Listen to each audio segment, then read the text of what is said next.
J'ai deux métiers. Je suis agent de la ville de Lille au Parc et Jardin, où je suis référent des initiatives Nature en ville. J'ai aussi une auto-entreprise à côté, une auto-entreprise de médiation animale, multiservices animaux de compagnie et intervention PECRAM.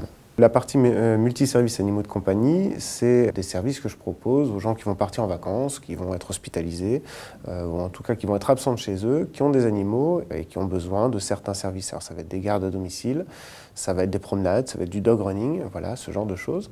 Les interventions PECRAM, ça c'est un programme d'éducation à la connaissance du chien qui est orienté pour les enfants pour éviter les risques d'accident par morsure. Et la partie médiation animale, là j'interviens avec mes propres animaux sur des séances pour des publics, alors soit porteurs de handicap, physiques, mentaux, ou avec des problématiques sociales et familiales. Vous êtes souvent en déplacement ? Oui.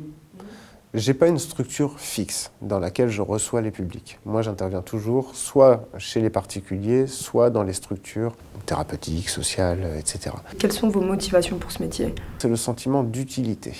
Il se passe vraiment quelque chose. Et de voir des résultats qui vont dans le bon sens, qui permettent d'accompagner des objectifs thérapeutiques qui peuvent être mis en place et qui ne sont pas toujours évidents à atteindre, eh bien, l'animal d'accordage qu'on va pouvoir intégrer dans nos interventions peuvent permettre d'aller un petit peu plus loin.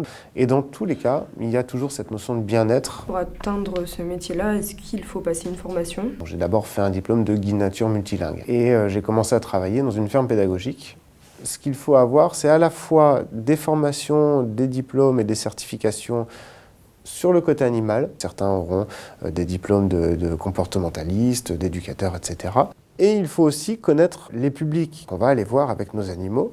Et donc pour moi, il faut nécessairement des formations en social, médico-social ou thérapeutique. Si vous êtes sensible aux gens, si vous êtes sensible aux animaux et que vous sentez qu'il y a quelque chose à faire, il ne faut pas hésiter. C'est un métier qui n'est pas facile, c'est un métier où il y a beaucoup de choses à construire, mais c'est un métier qui vraiment vaut le coup pour le peu qu'on le fasse bien.